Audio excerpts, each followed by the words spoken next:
from the stories that we heard from our foreparents, it's the early days when people have no clothes.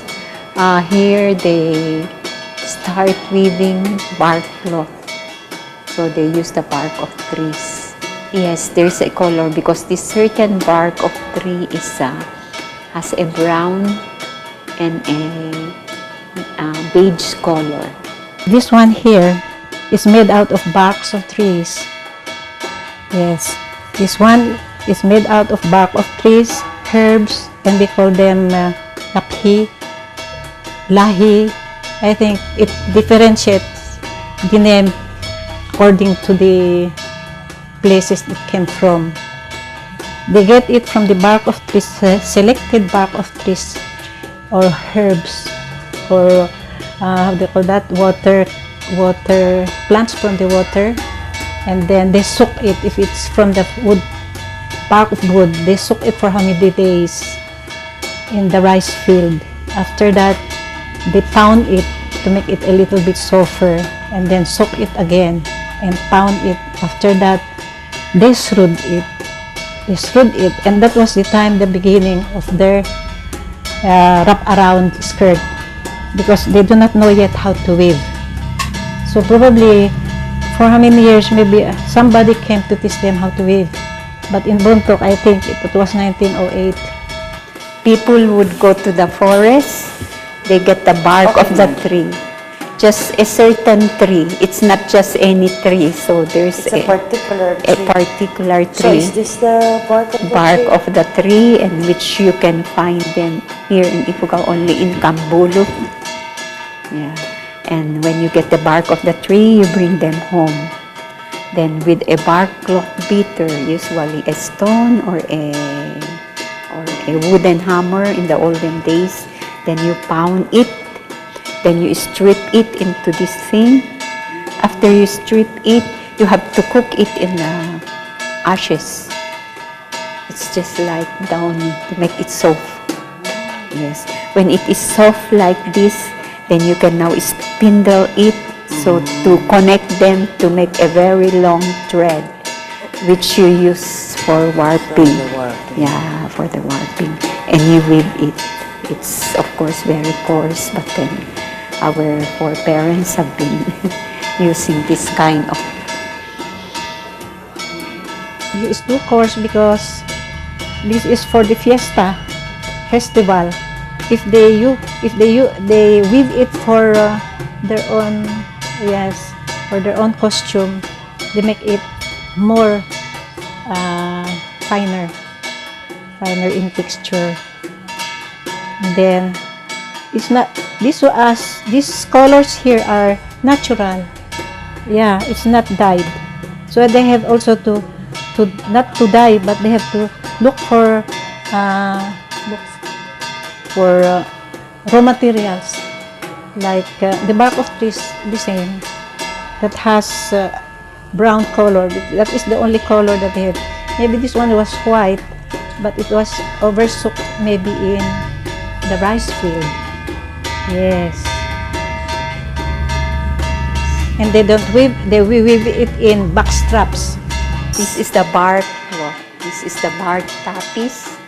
This is the bark shirt and the bark G-string.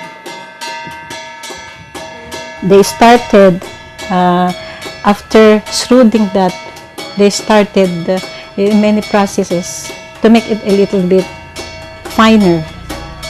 And that's where they use the spinner. It's out of wood. After spinning it, they just measure the length of a G-string or a wrap around for the warping of the fiber. Nowadays, since we are already in the modern times, they only use this during festivals. The ikat was introduced by Mr. Bayer Otley Bayer when he was the how do you call that, for the indigenous, not indigenous now, that one before. He usually goes down to the south. Yes. Then when he learned about that, he taught to the Amganad people, to the relatives. That's how they made the ikat. Cotton threads are usually used by ikat weavers. Yeah, and that's the design that our forefathers have been doing also. They tie the white thread with wax strings, yes, to put in their design like this. So originally, these were all white thread, white cotton thread, because if you use synthetic, it doesn't get dyed. So usually they use the cotton thread, and then after putting their design, tying it, then we dye now with natural dyes using bark of trees, yellow ginger, lime, the lime that can be lime from the stone or lime from shells. When you mix yellow ginger with lime, the color gets red. So that's why our main colors in the olden days were just red, yellow, green from a certain bark of tree, and blue also from a certain shrub. Oh, the first who brought hand-woven to Banawi made out of yarn is from Ginsadan. That's in Bontoc. And there's where my relatives, especially my Lula, because she's also fan of weaving, I think we got the pattern of that yarn. I've been weaving and weaving until, siyempre, it goes already to generation. This one is blue, and this was the original of the Bidnarit. I was so small when the last cotton threads that were growing in the rice fields are back then when they were processing their own thread by using a thread spindle. The culture also evolved its own tapestry, its own we call saya or for women and G-strings for men. This thing evolved from very simple bark of the tree which are crushed and for collecting the fibers wrap around the body into loom weaving. It's been here for a long, long time, but only a few people does it because of the work that it's very laborious and it takes time. And sometimes also you have to use your imagination to put the design, but even when our foreparents were not educated, they have been doing it. So there is art in there's a given art in their mind. Here in Banawi, and especially Amganad and Hinyon side, we really look at the colors of their attire for the class of the people that they belong. So there's a certain color for the rich, and there's the middle class, and there's the poor class or the working class. But it's a red and black with a white strip in the middle. And for the middle class, it's just plain red and black with the design, pick-up design. And for the poor class, it would be just a white and black. A black one with little stripes. But then this kind of skirt also is good because it has some embroidery on the edges. Yes. And it's true also for the blanket for the men. It will be like, it's also dark for the poor class, and red and white for the middle class, and the upper class would use something also with a white stripe in the middle. Yes. So that's why we had a discussion with that one who's working in the hotel, that this one is for the rich one, this one is for the poor one. You cannot do that. This one is for the rich one because this one the first costume bought by rich people who can change the laphi sa laphi from their palay of rice and their chicken. That's how I learned from my parents. This is for the, you say this is for the rich or the wealthy, and for the middle class, and for the poor class. But it's only in Central Ifugao, or it's Banawi, Hingyon, that have these three kinds of skirts. When you go to Kiangan, they have just one. Yes. And when you go to Mayaw-Yaw, they have also just, this is Mayaw-Yaw. Mayaw-Yaw has identity. Kiangan has identity. Lamut and Lagawin. But Banawi has so many identities. And I told them to use the binalit. Na in Kiangan, I think it's mostly geometrical. Yes. Maybe that is their own design, their own identity too. The Kalinga attire. And this one is a G-string for men, for the men, Ifugao men. And usually they have a headdress. Yes, this is Ifugao. And these ones are also Ifugao. So you will see the type of, this is also for the rich and for the poor. This is the Mayuyaw G-string. So every ethnic group has their own design, ma'am. Own design. Okay, Yes. this is Mayuyaw. Mayuyaw. And this one? That is for the poor. For poor, generally for the poor. Just for the mass. No? Yes, for the mass. Now the poor is For being the poor, I like the poor. with this Line. only two lines. But This for the one has rich, many for the rich. Oh. more than two. Based on social status, this is for the poor. Because there are different ethnic groups Okay. wherein, according to their description, this is for the poor. Look at this. This is Pinnarit. Yes, Pinnarit. Bin. Pinnarit. Binarit. Pinnarit. Vinalit. Yes, Vinalit. Pinnarit. Is this for the rich or the poor? This is the third class. Yes, this is the poor. The red one is the rich one. That is the blanket. That is the bayaong para sa So, malalaki lalaki. Okay. Now this is for the women. There's tapestry for the rich, which are basically the owners of the rice fields. And there's tapestry for the commoners.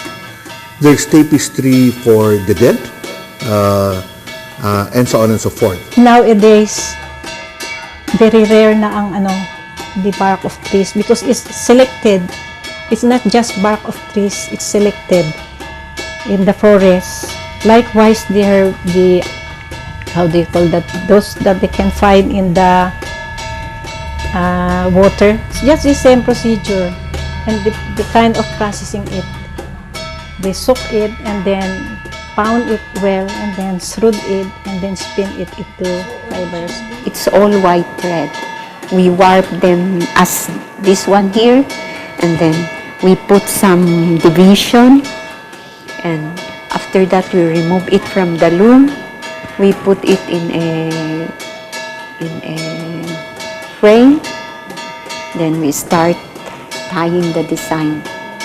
Yes, after all the designs are tied, then we remove it from the frame, and then we start dyeing. Yes, we use wax, beeswax in the process. We wax this string, and that's the one that we use to tie the design before dyeing. After we dye, you have to remove all the tied string, then you warp it again, and then you start weaving. These materials, rami and bark of particular trees, were dyed eventually. Some dyeing just used plain mud to produce a black tint. The sap of trees like nara to produce the color blue, and there's a particular plant that produces red dye. And There were some plants that produce yellow and so on. But then after a while, when there was already cotton thread in the market, people would just buy the cotton thread and they stopped doing the last spilling of the cotton. Anti te hitin imari tewe an rejum antisteya. Wet mumpa makituak ne ayakan te mitamon apo amiyan hitin na napuuran an ime ak na inilan ak na tawon niya napuuran hitin an awibir. Te ak ne ime ami bagyo te hiti ko nun apulan mi hitinan mumpa luwakan. Te ak ne ang aninin ay kung apo ami kustiyang am hitin nangahawa tawat mo imbipiri an chuwacha magkabid ami tuwing sana. Kaya hitin lukiyan siya ko tebe, umari ami mo yung inila mi mga siyak hituan bibiyang pekin inila mi sin nabayag. What I know is in Bontoc, the missionaries brought some yarns and some parts of the weaving, loom weaving. They taught them how to weave, and it was them. Sorry to tell the because when we had that discussion, it was them who brought here their design because they were all coming here to buy vegetable, buy eggs, and that's where they got it. It was adapted. It was adapted. So that's why I was pointing out to those who usually come for these things that this one is our original. They saw already how we can put up a handloom summit sa carpenter. Yes. Sometimes if it is for blanket, they make it a little wider. Yaman ti an bag akina with no placemat akina placemat hinan table placemat. Oh yeah, but nan bag. In as much as possible, we have to preserve the culture wherein our native attires won't be affected. Kaya kahit gawin naming bagyan, nandun pa rin yung design ng native attires. And then that one with that one here, head, also can just write maybe around 70s. Because that one, ganito. They use that. When they go also to they use it as like this. Yes. Like this, noon. Yeah. If they do not use it as G-string, they use it as headdress. Now, so that they have another identity for the headdress, they made that with the small tassels. They call this binalet. Yeah, this one here. This one was the original color, navy blue. But since they cannot find the kind of color, and it's easier to buy the black one, it became already popular already as black. This one is made out of hand.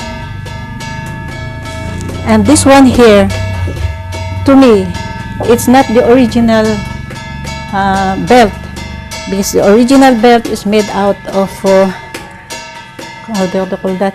A wild vine to vine ng pagi. They breed that, or just as that, and then tie it around. But since that this one I think was 1951 to it, Mama. Yan, they made it. This one is the new one, because the old one was this one here. This one here is it's here, and this one here. Now the flower is not like this. It's like pom-pom. The round one is at the end, and so they just put it here, and then tie it, and then turn it around, just like how they call that. It turn it around until it fits your waistline, and then move this one here. Today it's this way, but the real thing is it has to be at your back, and it is long. At least it is maybe around 2 yards. Then you have to tie it and then roll it, and then put the end here put the other one end here. Since the hotel came, that's how I observed. Since the hotel came, they made it easier. So they just, yes, they just put it, yeah. And now, this one is the latest because to make it also not a little bit easier to put, they place, welta, yeah. They've been encouraging me to put up a weaving. So they have been coming to the house. I promised them I will do it as volunteer.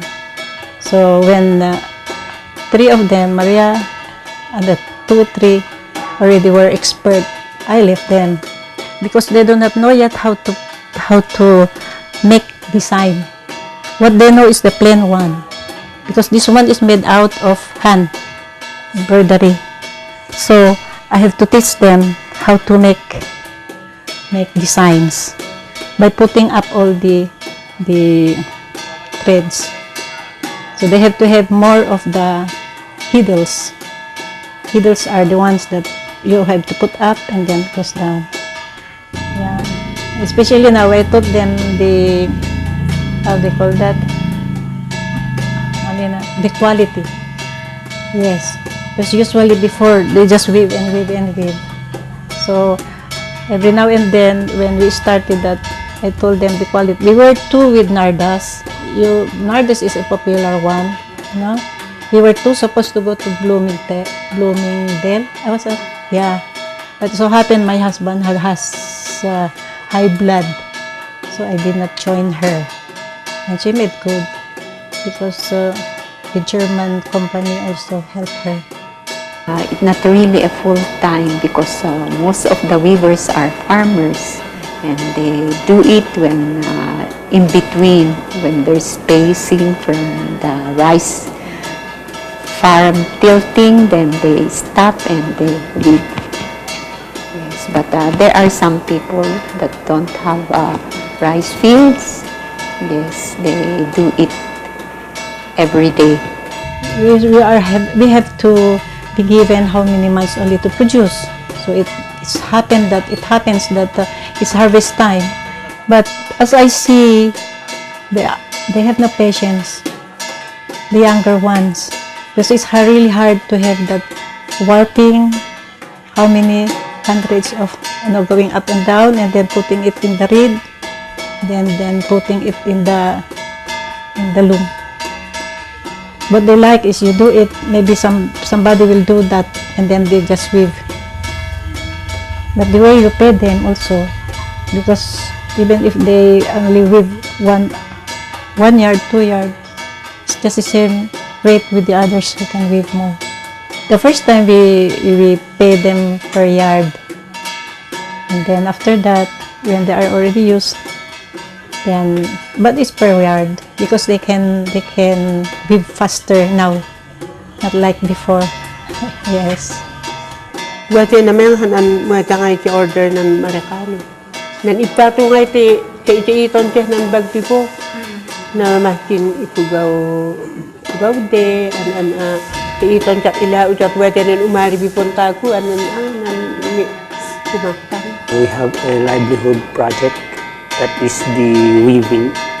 We-weave kami ng yung members. We let them weave the product and then we sell it to other places. We started selling during the Gotad. Our products were sold. And then we need some loom weaving apparatus and then the sewing machine so that the finished products will be redesigned into bags and other designs wherein we will sell it to other places. They're selling already in the market, like the wall decors. I sell it for first time it's dear, but next time the weavers will come, they will bargain it. I'll make another one, but now I think I'm growing older.